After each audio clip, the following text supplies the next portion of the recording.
José Blandón, buenos días. Bienvenido.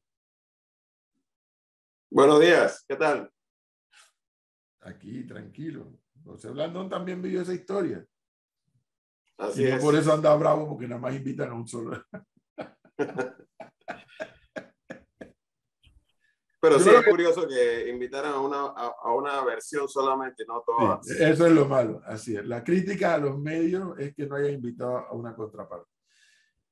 A propósito, Flor me preguntaba, don José Blandón, que cuál era mi opinión al respecto. Yo digo, yo no es que estoy en contra de un día de reflexión ni de un día de duelo, pero que incluya ambos hechos, no que incluya uno solo, porque en la dictadura hubo muertos, desaparecidos, decapitados y cuanta cosa. Y en la invasión hubo también una cantidad de muertos, algunos que no tuvieron nada que ver con el tema y les cayó la bomba encima. Entonces, sí, tal vez dedicar un día de los 365 días, oye, paremos un momento y reflexionemos sobre lo ocurrido en dictadura y lo ocurrido en la invasión y entendamos que no podemos repetir ni uno ni lo otro. Pero de eso no se habla ni de eso se ha legislado, ¿no?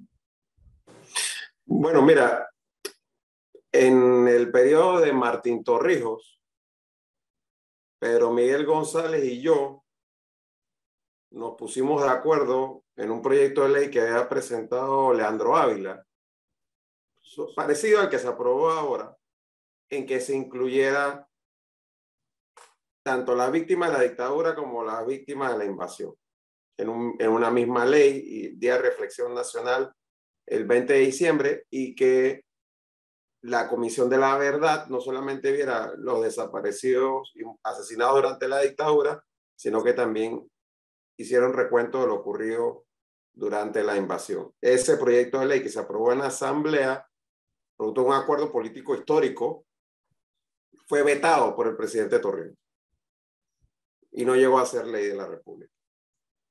Y yo creo que es el enfoque adecuado, que no se puede entender la invasión sin la dictadura. Y yo no creo que tú puedas, y ha sido una pelea que hemos tenido por muchos años, pretender hacer esta diferenciación como que, bueno, los muertos de la dictadura son la responsabilidad de la dictadura, de su brazo político, y los muertos de la invasión son responsabilidad de los civilistas. Yo no asumo eso como una responsabilidad del civilismo, porque aquí la realidad es que si en mayo de 1989 se hubiese respetado la voluntad popular y no se hubiese cometido un fraude y luego la anulación de las elecciones, nunca hubiese habido invasión. Así es. O sea, aquí la realidad fue cómo fueron dándose los hechos. Aquí recordemos, en 1988 a Noriega, y o sea, si van a enseñar la historia, que la enseñen completa. Noriega hizo un acuerdo con los Estados Unidos, en donde mi padre fue parte importante de ese acuerdo, porque era el cónsul de Panamá en Nueva York. En Estados Unidos se le conoció como el Plan Blandón,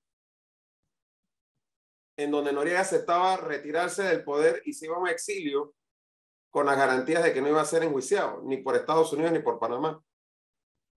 Michael Cossack viene a Panamá a cerrar ese acuerdo y Noriega la da la espalda. Se echa para atrás a última hora. Viene después de las elecciones de mayo del 89. Hubo un fraude masivo y a pesar de eso, Guillermo Endarias, Calderón y Billy Ford ganan esa elección 3-1, pero no reconocen los resultados.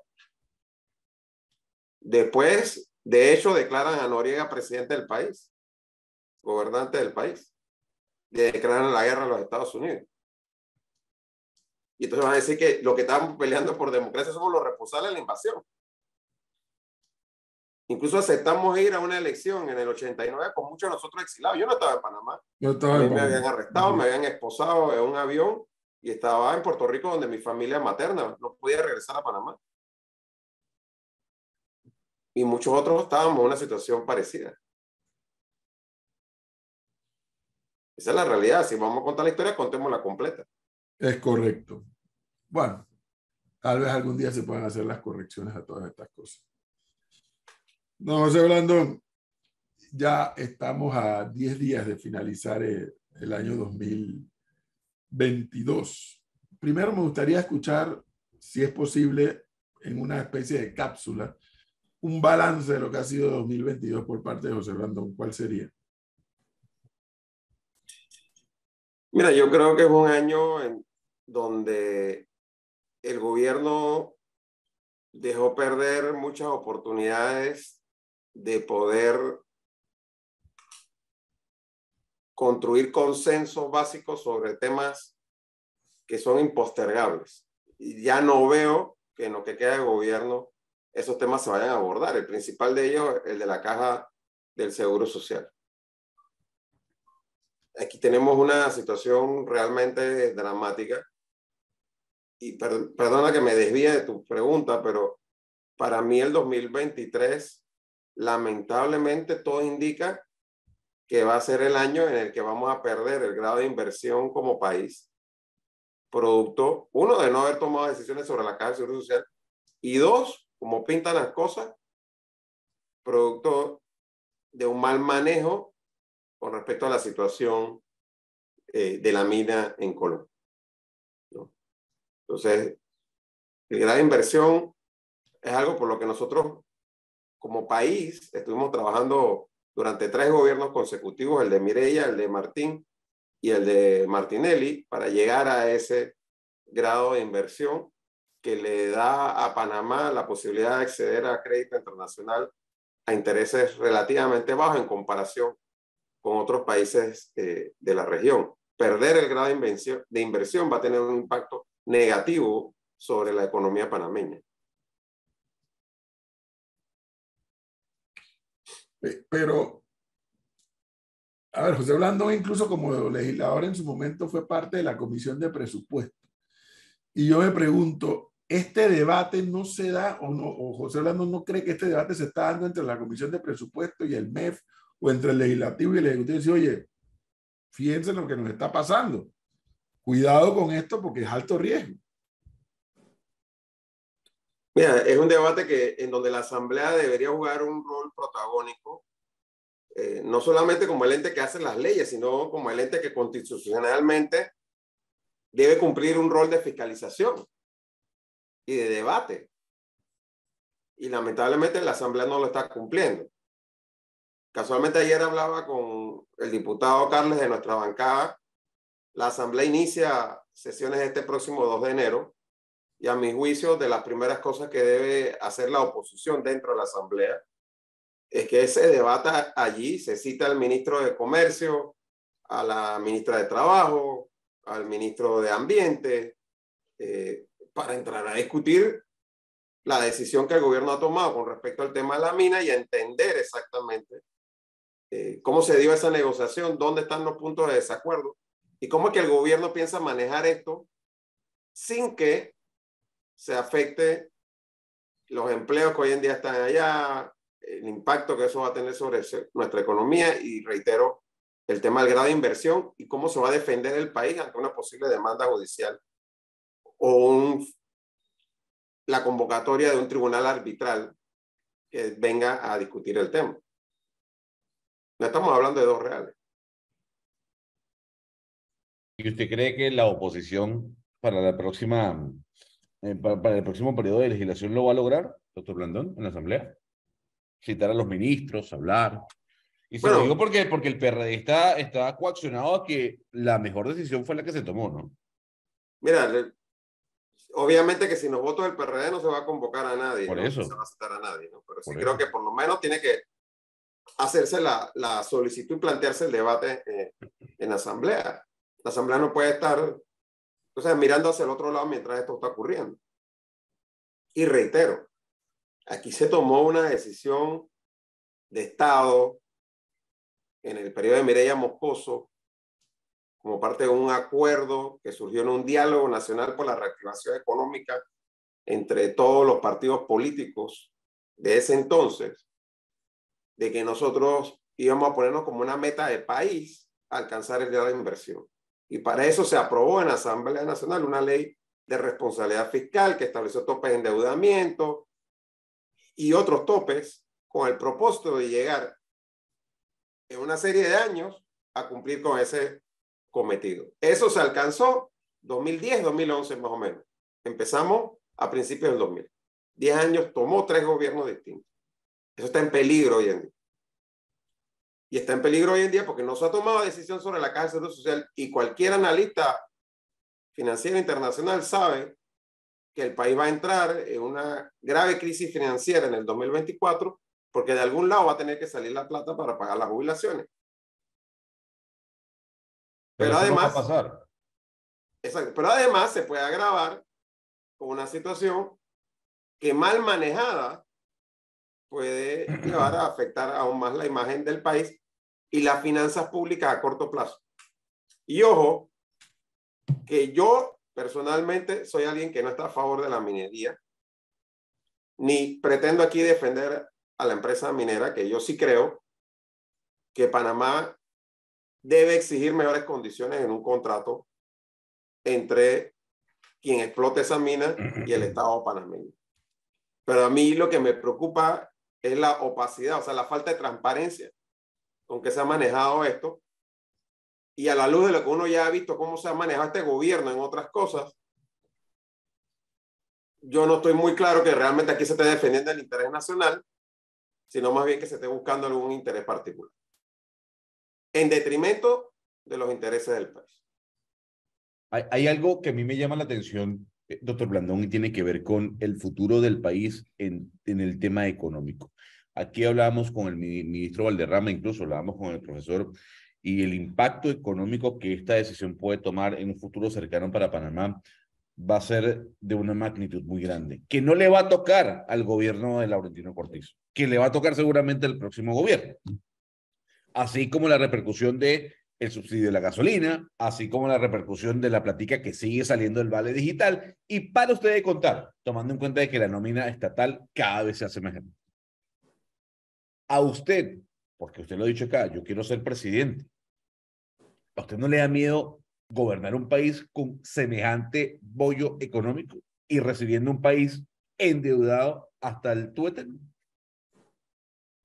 Mira, yo creo que indudablemente, y lo he dicho varias veces, el próximo periodo va a ser un periodo de muchos retos, de muchos desafíos, muy complicados. Y por eso yo creo que es importante que nosotros desde la oposición, en estos momentos, no nos sentemos a esperar a que llegue la elección del 2024 en la actitud de que, bueno, a mí me conviene que al gobierno le vaya mal, porque así va a ganar la oposición. Y ahí, si yo soy oposición, tengo más chance.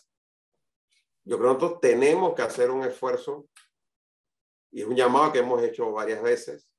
Lo he conversado con Rux, pero también hemos hecho ese llamado público a Lombana, y lo reitero hoy por enésima vez.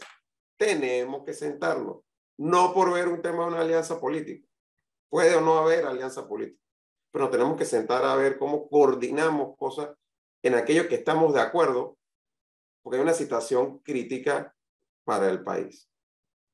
Si nosotros no tomamos ninguna decisión en el año que viene sobre la Caja del Seguro Social, nos va a quitar el grado de inversión, pero además nos va a explotar en el 2024 una bomba de tal magnitud que yo no sé si el gobierno que gane en mayo del 2024 va a tener el espacio para poder resolverlo. Y tú puedes encontrarte con un gobierno que gane la elección en mayo y en diciembre está la gente en la calle pidiendo que se vaya, porque no va a haber una solución fácil. Un poco, José, un poco lo que aquí lo hemos conversado más una vez, lo que le pasó al presidente Macri en Argentina. Si los argentinos pensaron que Macri no iba a tomar decisiones impopulares, se equivocaron. O sea, tú no resuelves un problema tan profundo como el de Argentina en su caso, o como el de Panamá en su caso, si no tomas medidas impopulares. Eso es una realidad. Y el tema de seguro social, ahí hay que tomar decisiones impopulares, pero hay que tomarlas. Sí, y el problema para mí, mira, yo entiendo, este gobierno no va a poder tomar decisiones duras porque ya no tiene el capital político para hacerlo. Pero por eso mismo tiene que hacer el esfuerzo de convocar a la oposición, a los posibles contendientes hacia el 2024, a ver en qué nos podemos poner de acuerdo, aunque sea en cosas básicas como reformar la ley de la Caja del Seguro Social. Y en eso, reitero, te habla alguien que no cree que la minería es el futuro para el país. Yo creo que para mí es el turismo el futuro del país, y turismo y minería para mí son dos cosas que chocan. Pero hay una realidad de una mina que está operando hoy en día, que hay una inversión hecha, hay gente trabajando allí, hay toda una situación que tú no puedes de la noche a la mañana simplemente decir, bueno, cierra eso, o cambia de operador y no pasó nada. Aquí nosotros tenemos que ver como país, no es una decisión de un gobierno, no es una decisión que, por más que Cortizo diga, bueno, es que yo soy el presidente, a mí me eligieron. Sí, señor, pero que usted está saliendo del gobierno ahora, y la decisión que usted va a tomar, como bien señalaba, va a afectar a los próximos gobiernos y sobre todo al que viene. Es una situación que ya de por sí viene complicada por el aumento de la deuda, por la pérdida del grado de inversión que se va a dar casi seguramente en el 2023. No, yo no quiero ser portador de malas noticias o ser pesimista, pero el escenario que yo estoy viendo con lo que dijeron las calificadoras en este año es que el próximo año vamos a perder el grado de inversión si no se hace nada sobre el seguro social. Añádele ahora el elemento de la posibilidad de demandas millonarias contra el Estado por parte de la mina. Y aquí tú puedes hacer toda una discusión jurídica sobre si hay contrato o no hay contrato. Sí, ok, la Corte lo declaró inconstitucional, eso es cierto. Pero también los fallos de la Corte son hacia adelante, no son retroactivos. Entonces, del 1997 al 2017, por lo menos, hubo un contrato que para todos los efectos jurídicos era vigente, una inversión que se hizo, una serie de cosas, y tú no puedes simplemente desconocer eso, porque es que ahora, 20 años después, la Corte declaró que el contrato era inconstitucional. No, aquí hay una discusión que hay que hacerla con seriedad, pero José Blandón, con mucha prudencia. Aquí me mandan, don José Blandón, me manda un oyente, me dice, ¿por qué no buscan los datos? La relación deuda-PIB, o sea, Producto Interno Bruto de Panamá, es una de las más bajas del mundo. Eso es falso. En Panamá no hemos aumentado impuestos, dice el oyente. Dígale al oyente, primero es que partamos del hecho que es falso lo que él dice. La deuda con respecto al Producto Interno Bruto está en casi el 70%. Le puedo decir que la de México, la de Colombia son mucho más bajos. Deuda versus PIB. Por eso mismo. Que es lo que está diciendo el oyente. ¿No? Sí, pero es que eso era cierto hace unos gobiernos atrás, ya no es cierto. O sea, nosotros empezamos este gobierno con una relación deuda-PIB de más o menos 40-45%. Estamos al 70. Estamos al 70, exacto. Entonces, porque el PIB bajó y la deuda subió. Entonces, exactamente. Eso primero que no es cierto. Segundo, en el 2009 se aumentaron los impuestos. Se subió del 5 al 7% el ITBMS, recordemos. En el gobierno pasado no hubo aumento de impuestos, en este gobierno tampoco. Pero tal como están planteando las cosas, el próximo gobierno tiene que tomar dos caminos, básicamente. O baja los gastos de manera considerable.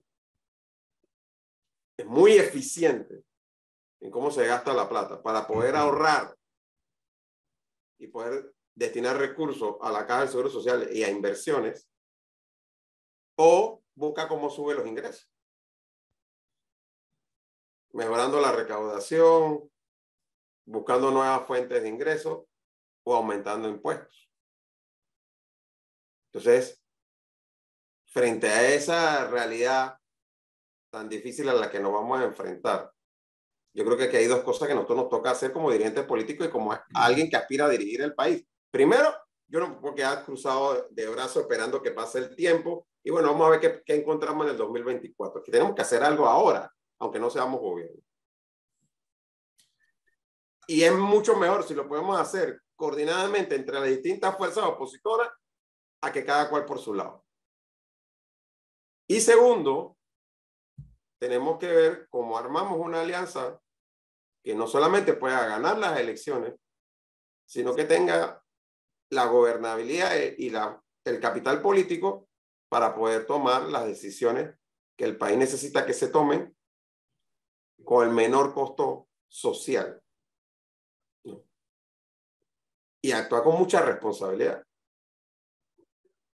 Para mí, por ahí es donde a ver si van le los estoy tiros, captando, a ver si le estoy captando a José Blandón una idea que he visto que a lo largo de estos minutos he ido madurando.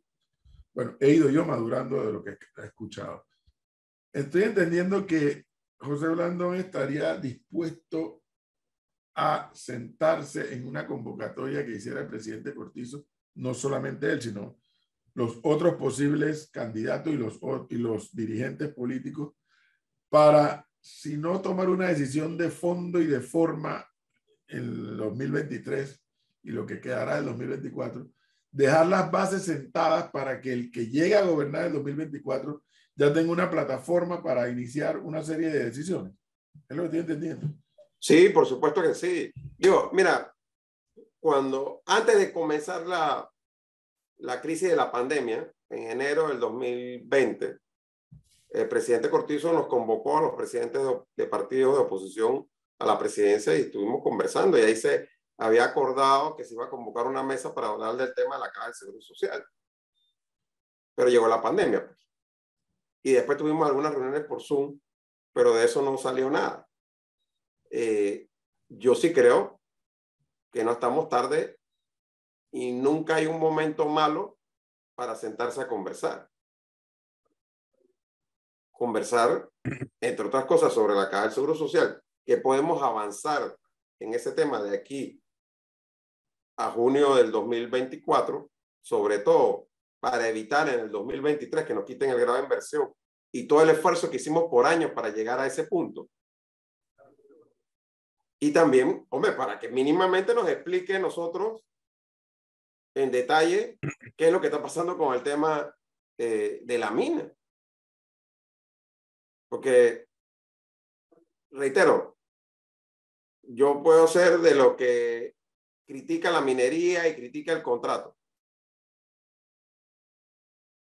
pero tampoco voy a ser de los irresponsables que vengan y digan, bueno, cierra esa vaina y ya, después vemos qué hacemos. O sea, no puede ser. Estamos hablando de miles de empleos. Estamos hablando de que el impacto de la mina sobre la economía de la provincia de Coclé, de distritos como La Pintada y Penonomé, es enorme. Entonces, que eso cese de operar, así sea por unos meses, van a tener un impacto muy duro, casi como si fuera un nuevo confinamiento para la economía de esas áreas. También de Donoso, de los distritos de Martorrio y Donoso en Colón. Entonces, aquí hay un tema que, oye, siéntate a hablar y explícanos. Pero, doctor Blandón, ¿usted cree que de verdad el gobierno le va a tocar la puerta a ustedes como líderes de la oposición para sentarse a hablar de esos temas? Eso no va a ocurrir. O sea, aquí no lo van a llamar usted, ni el señor Lombana, ni el señor Brooks. Vamos a sentarnos a ver cómo solucionamos este problema. Eso no va a pasar. Quizás si hubiese más fuerza de parte de la oposición, a lo mejor lo lograrían. ¿Quiénes de los miembros de la oposición, quienes representan o liderizan la oposición política de este país, señor Blandón, que aquí a veces decimos que no hay líderes políticos de oposición, quiénes no estarían acudiendo a ese llamado? Bueno, mira, primero no ha habido ningún llamado de parte del gobierno como tal, ¿no? Yo sí creo que debe haber de parte nuestra como oposición un espacio para sentarnos a hablar de eso. En el caso nuestro del cambio democrático y del país, ya hay, digamos que una instancia creada de conversación. Todos los meses nosotros nos estamos reuniendo. Y este mes de diciembre no nos hemos reunido todavía. Hay que reunirse para ver este tema. Y en lo personal creo que hay que reunirse para ver también con los pocos diputados que podemos tener en la Asamblea hoy en día, que no son mayoría, pero que sí tienen la iniciativa legislativa suficiente para poder poner sobre el tapete el tema. Si la mayoría del PRD la quiere discutir o no, esa es otra cosa. Pero nosotros simplemente no podemos quedarnos pasivos sin hacer nada. Aquí tenemos que por lo menos plantear que el debate se dé. Yo lo que no veo claro es esa sentencia que hace Gonzalo de que eso no va a pasar. Eso no lo veo claro porque yo me imagino que por la mente del presidente Cortizo, don José Blandón conoce al presidente Cortizo, ha trabajado con él en la asamblea, ambos como colegas. A mí me tocó lidiarlo también cuando fue presidente. Y en la mente del presidente Cortizo tiene que estar una cosa así como, y José Blandón lo sabe, bueno, ¿qué legado voy a dejar yo después que yo termine esta gestión? ¿Cuál es el legado? O sea, ¿cuál es? No me digas que puentes y carreteras, que eso que es el error que se han cometido aquí en todos los gobiernos. Hay que dejar grandes obras, sí, que son importantes, no digo que no lo sea, pero que a veces hay otros tipos de legados que tienen mucho más trascendencia, sin pretender demeritar las obras. Pero es que un legado podría ser ese, dejar las bases sentadas para que sea quien sea, inclusive el propio PRD, pueda tener una plataforma de despegue en lo que a Seguro Social se refiere, en lo que a la mina se refiere, son temas de demasiada trascendencia. La pregunta sería, ¿por qué Gonzalo lo ve como que eso no va a ocurrir? Bueno, porque llevamos 3 años de gobierno, ¿no? Bueno, pero que hace 3 años no estaba el debate de la mina. Ah, bueno, está bien. Hace 3 años no era lo mismo. Hace 3 años que ahora el tema del Seguro Social que nos va a estar en la cara. Pero ¿cómo no? ¿Cómo no? O sea, hasta el propio presidente dijo en campaña que lo iba a solucionar. No, a ver, si usted cree que luego de 3 años esto va a cambiar, yo creo que no. No, yo no hablaba de cambio. De cambio de posición. Yo no hablaba de cambio. De sentarse a hablar con la oposición. El argumento de José Blandón a mí me parece que es el correcto, es el que debiera ser. Debería ser. Sentémonos aquí y pongámonos de acuerdo sobre una serie de temas básicos. En otros temas a lo mejor no se van a poner de acuerdo. Pero en esto, mira, pongamos de acuerdo en esto y 3 cositas nada más. Esto y esto. Vamos a ver si podemos salir adelante. Es que mira, yo cuando el gobierno anuncia a principios de este año que había llegado a un acuerdo con la mina y que iba a haber un pago mínimo de 370 o 375 millones de dólares al año y que la mitad de eso se iba a destinar al Fondo de Invalidez, Vejez y Muerte, a pesar, reitero, de no ser pro minería. Yo lo vi bien. O sea, yo dije, bueno, se ha logrado un ingreso adicional bastante más de lo que se recibía. Esa plata va a ir a amortiguar un poco el golpe de lo que habrá que hacer con respecto a la Caja del Seguro Social. No lo resuelve, pero por lo menos serán 150, 170 millones de dólares menos que ver de dónde los vamos a sacar. Pero es que se pasan 9, 10 meses. Yo preguntaba cada vez que podía, que veía algún representante del gobierno, ¿cuándo van a presentar el contrato a la asamblea, un contrato de ley? Y me decían, bueno, es que estamos viendo unos detalles. Y bueno, terminó que los detallitos no eran tan detallitos nada. Y estamos finalizando el año con un tema de decir, básicamente, se cierra la operación, vamos a mantener sigue operando la mina, pero no se comercializa lo que se saca. Pero bueno, entonces, ¿y qué quiere decir? La posibilidad de mantener el contrato se sigue, o eso ya se descartó, va a haber una nueva licitación, mientras tanto, ¿quién va a administrar la mina? O sea, hay un montón de preguntas que el gobierno no está respondiendo, queriéndose arropar en la bandera de Panamá y queriendo poner esto como si fuera la lucha por la recuperación del canal y un poco de cosas que yo no lo veo con ese idealismo, por lo menos no me creo ese idealismo de parte del gobierno, ¿no? Aquí yo más bien estoy viendo temas de una discusión que había sobre quién se que beneficiaba con la explotación del oro, porque hay uno, Pfeiffer específicamente, que está diciendo que cuando se hizo el contrato con la minera, él se quedó en Petaquilla Gold con la parte del oro. O sea, hay unas discusiones que no son discusiones, tú sabes, por el bien de la patria. Y que uno no sabe hasta qué punto aquí están influenciando en las decisiones que está tomando el gobierno. Bueno, óigame, a mí lo que no me gusta, primero el presidente repartió una plata que no tenía. y habló de un contrato que no tenía. Eso fue lo que pasó en enero. No tenía ni el contrato ni tenía la plata. Dicho eso, lo que no me gusta, José Blandón, es que esa solución de sacar plata de la minería o de donde sea, o del canal, de donde sea, e inyectar el programa Invalidez, Vejez y Muerte, a mí tampoco me gusta, porque esa no es una solución permanente. Y el tema del invalidez, vejez y muerte, hay que buscar una solución de carácter permanente. Pero bueno, óigame, refresquenos, don José Blandón, según el Código Electoral, ¿qué es lo que debe pasar en enero? Ya de cara a las elecciones. Bueno, primero, el 5 de enero es el último día para hacer cambios de residencia. El 31 de enero es el último día en el que una persona se puede inscribir en un colectivo político y votar en las primarias de ese colectivo. Eso es una fecha, es un término por igual para todos los partidos. No importa el día que cuál haga su primaria, pero el 31 de enero es el último día que alguien se puede inscribir en un partido y poder votar en la primaria de ese partido. En enero nosotros debemos entregarle al Tribunal Electoral la información de dónde vamos a hacer primaria y dónde no vamos a hacer primarias.